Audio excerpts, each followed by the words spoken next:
Thank you for joining Fulfilling Career Happy Life.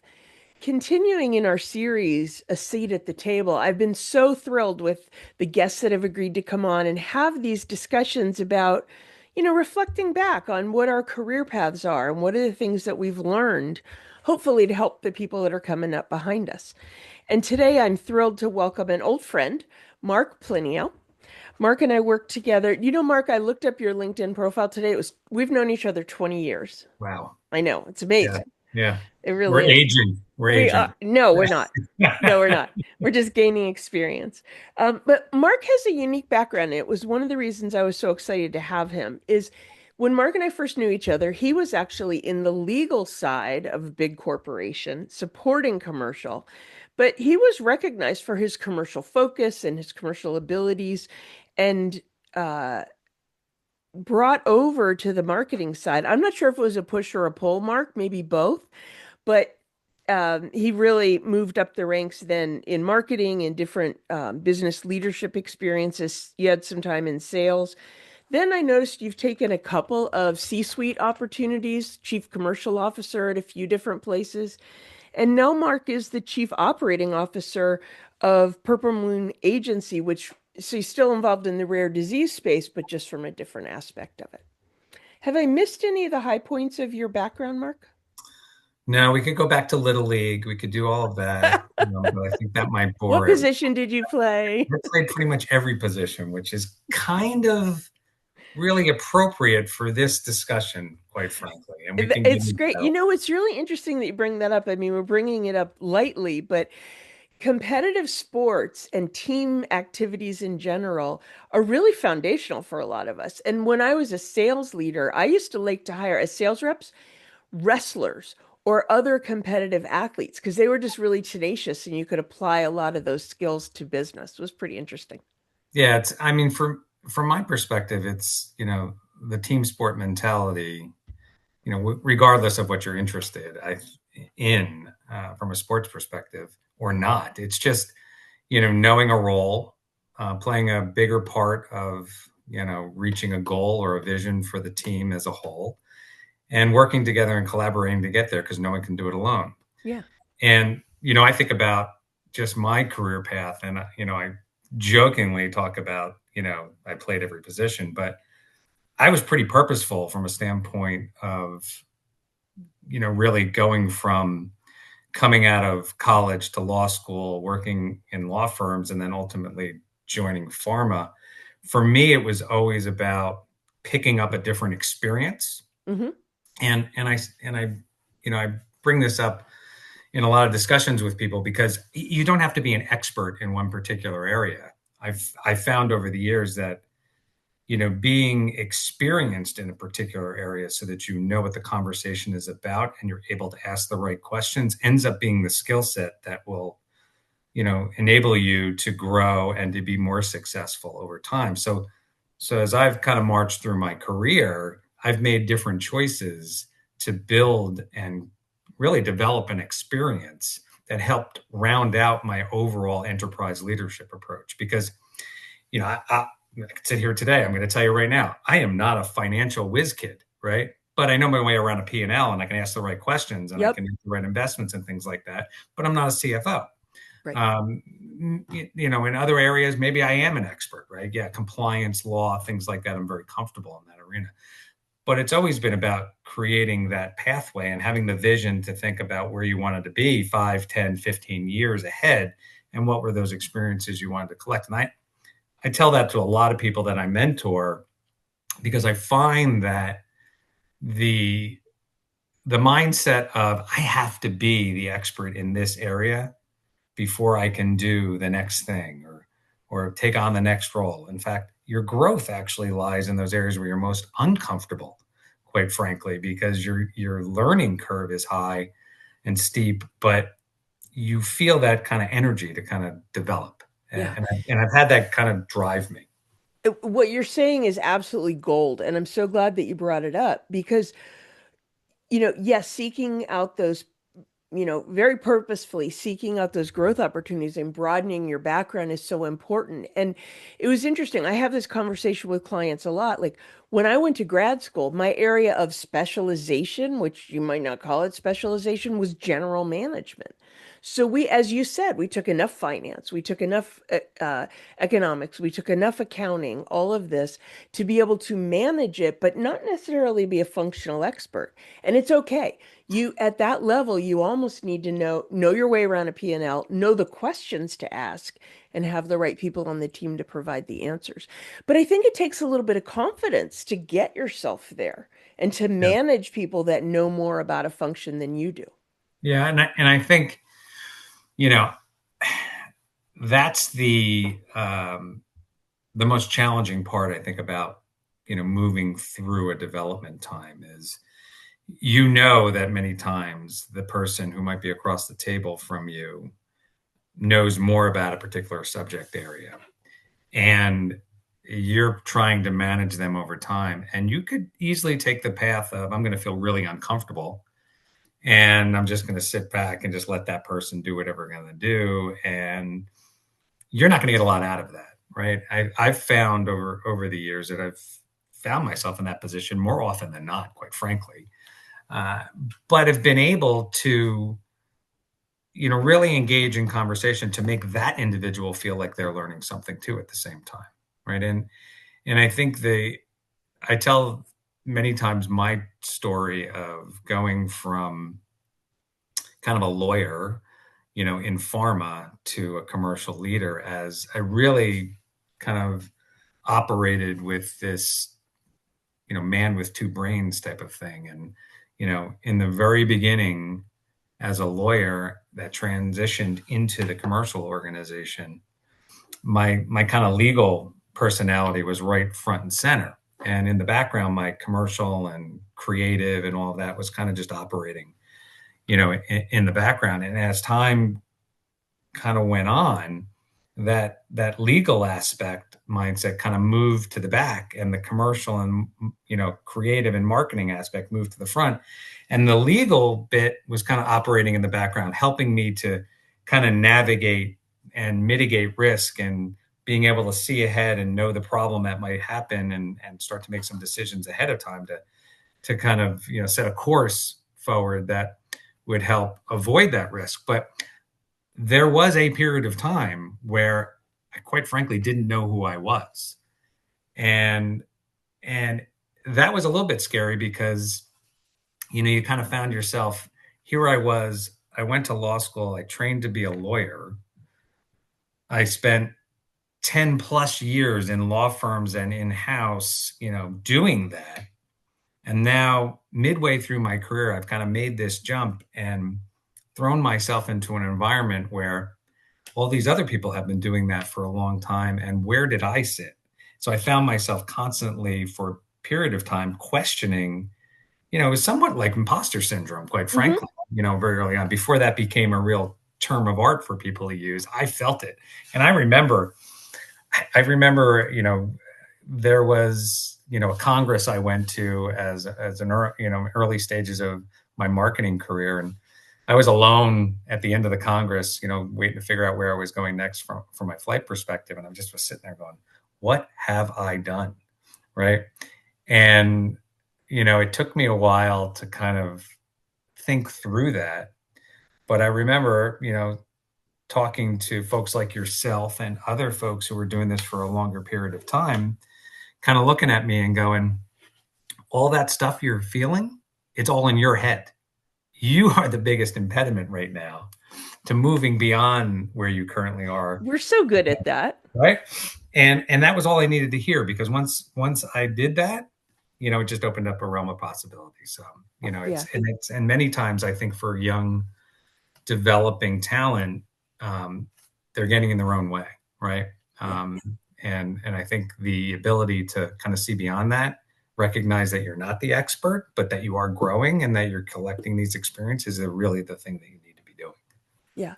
I really appreciate you sharing that experience because I think a lot of times I vividly remember when I got sort of my dream job. I got to the VP level, a job I always wanted, managing sales and marketing. And I was working with a coach, and I remember saying to her at that moment, I feel like I don't know what I'm doing. Just at the moment, I'm supposed to look like I know what I'm doing more than ever before.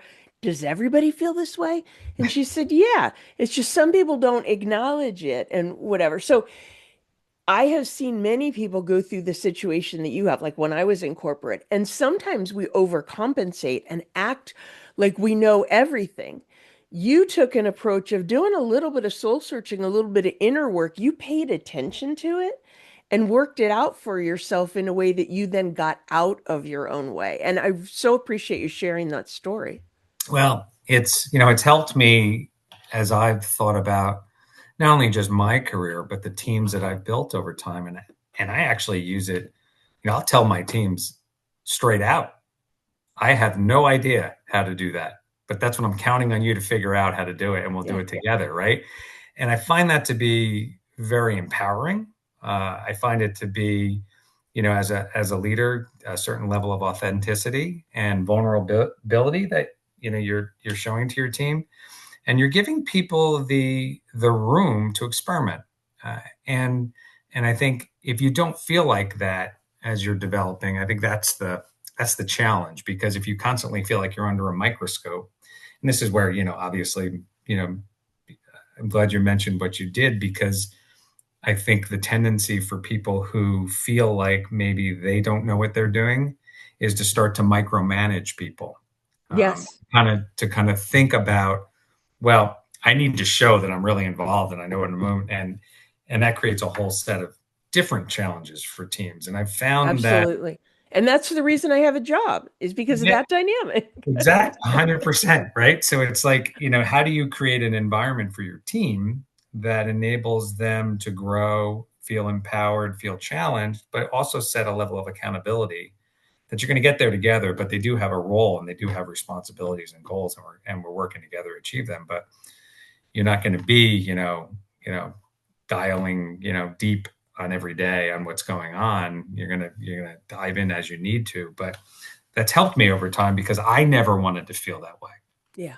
Right. No, I mean, nobody has ever said, I want to be micromanaged. Right. And it's exhausting for leaders. And that type of leadership holds people back. It keeps them from tapping into their best stuff. And it does not lead to followership. I mean, you can probably think of people that you've worked with in your career that do manage more that way, that hierarchical, because I said so, I'm the boss kind of way. They don't build followership. Yeah. They No, it's leave and people don't go with them. Yeah, and unfortunately, there are times when it actually builds muscle memory for people to carry that forward. And as a leader, I always want to leave my team in a better position than when I came to it, right? And if you start to develop bad habits that aren't going to be able to be paid forward, you know, in a positive way, then I don't feel right about, did I give the team the right direction? Did I develop the team in the right area? Those are my goals. My goal, and I tell this to, individuals on any team that I've built, is my goal is to get you the best that you possibly can be in the role you currently are in. And quite frankly, I want you to be able to come to me and tell me you have a job opportunity somewhere else, and that you trust our relationship in such a way. I'm going to try to convince you to stay, and do whatever, but I'm also going to help you assess that role. And my job is to get you ready for that role, whether it's in the company we're currently in or whether it's in the future.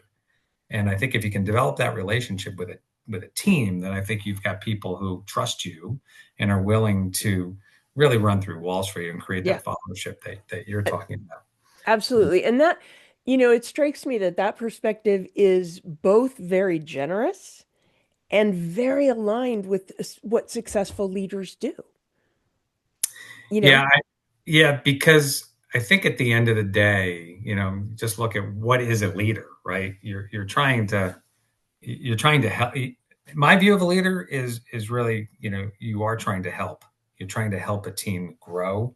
You're trying to lead the team to deliver whatever those results are that you've signed up for. At the end of the day, you spend more time with your team and everybody else than you probably do with your own family. absolutely. So, you want to create a culture that they enjoy coming and working within.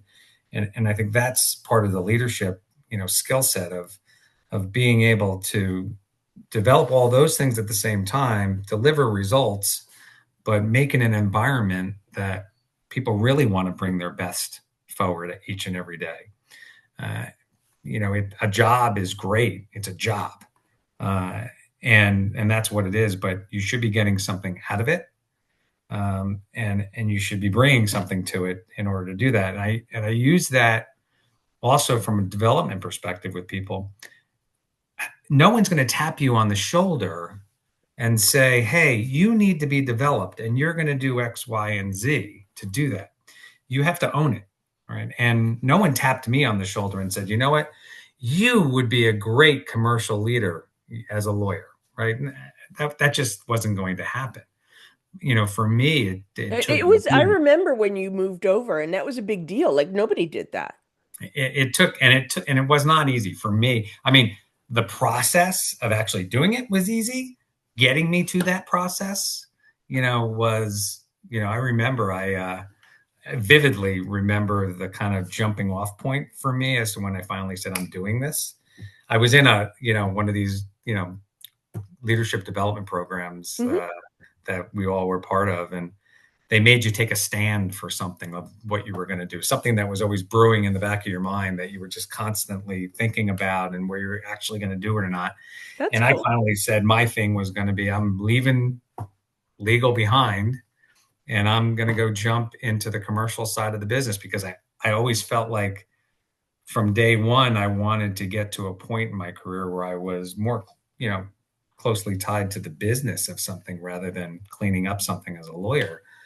But I never really had, the push to do it. No one was pulling me aside and saying you should do it. And that, Okay. that applies in, pretty much, any, development opportunities. So I finally took that leap and had to develop the plan to really, chart the course for my own future career. And a lot of stakeholder management in that because 100%. I needed stakeholder. It wasn't going to happen unless I had an executive sponsor. right. I had, the sponsorship of where I wanted to go in commercial, but also had the sponsorship and the buy-in from the legal department and the then general counsel, right? So, building that and kind of selling it, was, my way of kind of putting my chips in to say, I'm going to do this. And, I did it on my terms, which was excellent too, because I was able to do a 6-month rotation and still have a safety net to come back if I didn't like it. And, I did it and here I am, 30 years later, still doing it. So, but I say that only because you have to be the architect and you have to be the captain of your ship, and the journey that you're going to go on because you need to be in control. You're going to take a lot of, turns and, you know, along the way, but you need to be in control and you need to know where you want to end up. Yeah. Because if you don't know where you want to end up, that's going to be a journey that you're not going to be happy with. Oh, you are so speaking my language. And, one of the elements of this to take this one step farther is nobody will care as much as you care. So you 100%. have to be your own advocate. Yeah. That's great. Yeah. And that kind of comes full circle to what we started the discussion out with is, you know, you have to give thought to not only the end game, and that end game can change. It's changed for me multiple times, right? It's, what do you get enjoyment out of at the end of the day? Um, but you're thinking about, it's like building any strategy. You're thinking about what are the action steps you're going to need to do over time? What are the pillars that are going to support your growth over time? For me, it was, going from being a lawyer, jumping into the commercial side, learning marketing from the ground up, then jumping into, you know, the sales side, learning sales management, doing all of that, then, running businesses. And so every time you have an opportunity to learn. And I think that's really what it's all about is recognizing that you never really stop learning. Uh, and you need to push yourself to learn a bit more. Yeah. And kind of the stop in the career where I am now, I needed to learn something new. It's so great. No, I think I know the answer to this, but I want to ask the question. Knowing what you know now, how would you change your approach to risk? Or what do you advise? It might be your adult kids. It might be the people, people you're bringing up in an organization. How do you think about risk? Yeah, knowing what I know now and what I've gone through, and like everybody else, I've had those patches where you go through it and you think, oh, geez, this is terrible. I'm What never did gonna I do? right. I'm never gonna get out of this hole, Yeah. right? Um, I think I boil it down to a couple of things. I wish I would have done it earlier. Made the move from legal to Yeah, commercial. but Okay. I felt, I got caught myself, I confined myself to my own box, right? Mhm. I went to law school. I'm a lawyer. I have to be a lawyer. I'm going to be a lawyer. I'm in, a law firm. I'm going to come in. I'm going to be a lawyer in corporate, blah, blah, blah, blah. I say I would have liked to have made the switch earlier. I don't think I could have made the switch earlier if I hadn't gone to pharma. So I think those were the right decisions getting into a corporation. Now, whether I could have made the switch earlier while in pharma, probably. And and that may have transpired into, other opportunities earlier. Markets were different, for a period of time. Um, but I think, there's a piece of advice there that I do give my kids, which is don't be afraid to do things differently very early on in your career. You'll never regret it. Right? You will never regret getting a new experience early in your career. It Yeah, becomes more difficult as you get more entrenched in your career to make those changes and those choices because it does. life changes, right? It does. Yeah. And I think the other piece that I always think about is, and I've used this quote, I don't even know who has said it, but it is the quote around real growth lies on the other side of fear, Hmm. right? So the thing you might fear the most or you might be nervous the most about, jumping into that and getting to the other side is really where you're going to grow. Yeah. And it's something that we're humans, so it's fight or flight, right? So fear is a fundamental thing that we want to avoid as much as possible, right? Because there might be some pain involved or what have you. These are, you know, things Things that are, we haven't done before. Yeah. yeah. So it's like being able to have a mindset where it's okay to jump into something not knowing what's going to happen, not knowing the impact, not having the skills necessary for that particular job at the moment, and being afraid to fail. Those were things that were hard in my earlier stage in my career to overcome. Now looking back on it, those are things that you want to embrace and you want to jump into sooner rather than later because it just opens up more possibility for you and your growth will be Yeah. exponential once you get over that fear because you'll never be afraid of that again, ever. It's so I have this conversation with clients all the time, which is, I would even take it a step further. It's beyond don't fear the discomfort or the pain, like bring it on. And I'll Yeah. have clients that'll be saying to me, "Oh, I'm so nervous or anxious or uncomfortable, however they describe it, because this is happening." And my response usually is, "That's so great that you're uncomfortable. Right. Right. What's on the other side of it? How are you going to get there?" kind of thing. So Absolutely. it's really Absolutely. great. I want to say something too, to follow up on something you said about risk. I completely agree. Take all the risks early in your career. Like that's a time in your life you can take risks. Then, kind of when you get to the middle, if you follow the traditional career path or traditional life path, really, that a lot of us do, in the middle, you got a mortgage, you got to be saving for kids' college, all the Yep. things. What I didn't expect was the freedom to take big risks later, also. And like for me, completely changing careers because of the way I had, the success I had, the way I invested, all of that. I could take a risk again. It's like the sandwich of risk, if you will. Yeah, I've had the same experience. And it's what, I stayed at Novartis probably for almost 20 years, three different careers. And once my kids were, at the back end of college, I felt like, okay, I think I can probably do some things differently at this point. That enabled me to take risk and jump into biotech, Hmm. right? You know, and but I managed the risk, right? So I jumped into biotech, but Absolutely. I jumped into commercial stage biotech because there was a product, there was, revenue coming in. So it was a softer landing, if you will, to get into something smaller. Yeah. Then, 5 to 7 years later, I felt like, oh, maybe I can do something even more different and take a little bit more risk. Something I haven't done is do a startup.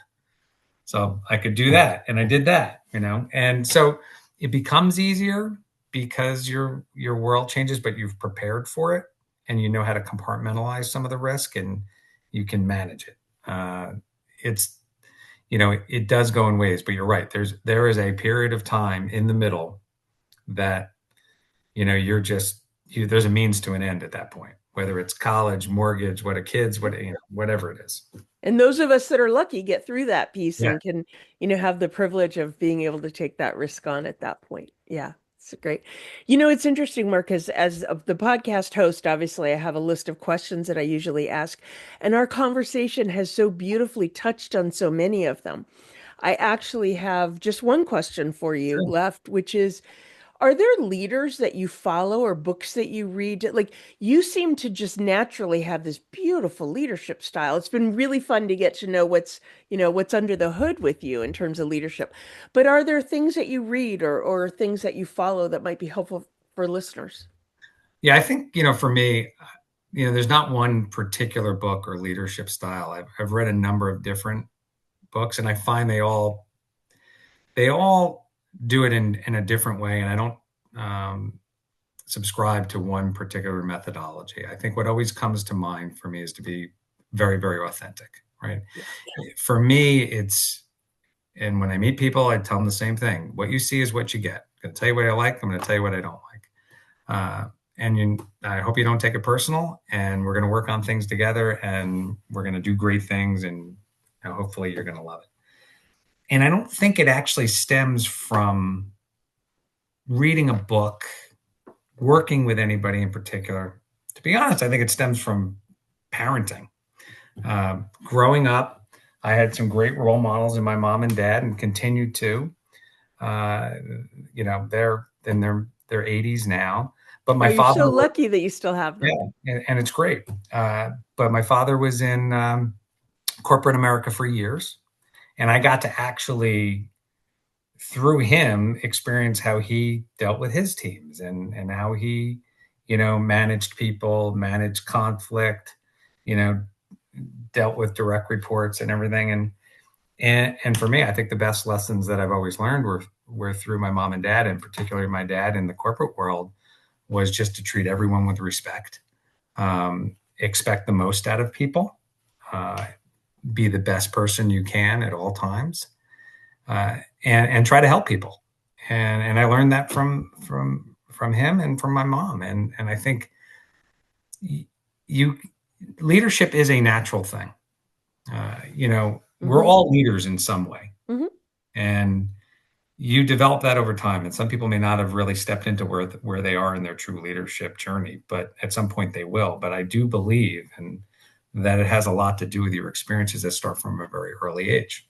And for me, it's been about my parents, and it's been about my dad and his corporate journeys. And he made a number of changes over the years, from insurance salesman to running insurance businesses, equity businesses, and then running, in his last stint, he was running the exchange program for American Field Services, which was a completely different thing for him. So to a certain extent, I've kind of, without knowing it, I've kind of done very similar from his Hmm. career journey, done a number of different roles to get to that point. And it's been a great role model for me. So I would say to people, be aware of your surroundings and just be aware of the people that you like to spend time with, and learn from them, whether they're in work or not. You're going to find leadership in a lot of different areas that go well beyond the walls of the corporate environment, and they're going to make you a much better leader and person over time, quite frankly. Yeah. I love what you just said, because I mean, I loved a lot of it, but the very end really struck me about making you a better leader and a better person. Because I tend to believe sometimes we think about these things, this is my leader self and this is my personal self. And it's like we are who we are. We use the skill sets from both halves wherever they fit. And that's where the authenticity can really come in. 100%. I mean, I try to be the same person I would be if I was sitting across having a drink with you or dinner or what have you, as I would be in a boardroom meeting, right? Yeah, you got the pressures of everything else going on, but at the end of the day, you're people and you're building relationships, and respect, should always be there. Accountability, if you're accountable, and you understand where your gaps are and you understand where your strengths are, you're always going to be able to find a path. And if you recognize that you're not the best at everything, I think you'll probably end up being a really strong leader, because I've always found the best leaders I've been around, realize that perhaps they weren't the best at all the things they were doing, and brought you in, right? Because you had a certain expertise or you were good at something, right? Yeah. And I think that's what it's all about. Yeah, everything gets better with that perspective. Thank you so much for sharing it. Mark, I really appreciate your time joining me for this. You've shared so many pearls of wisdom. I can't wait to listen back to it. And I know it's going to be really helpful to the folks that listen in. So thank you. Well, it's been a lot of fun. I really appreciate the opportunity to kind of relive my journey. It's always good to reflect on things, because it gets you starting to think about, the years that lie ahead. And but I appreciate the opportunity, and hopefully people find it helpful. Thanks so much for listening to Fulfilling Career, Happy Life. If you enjoy the show, please subscribe, follow, rate, and review. Do all the things to show your support for this podcast. It helps other professionals who want to feel more energized about their work again find us.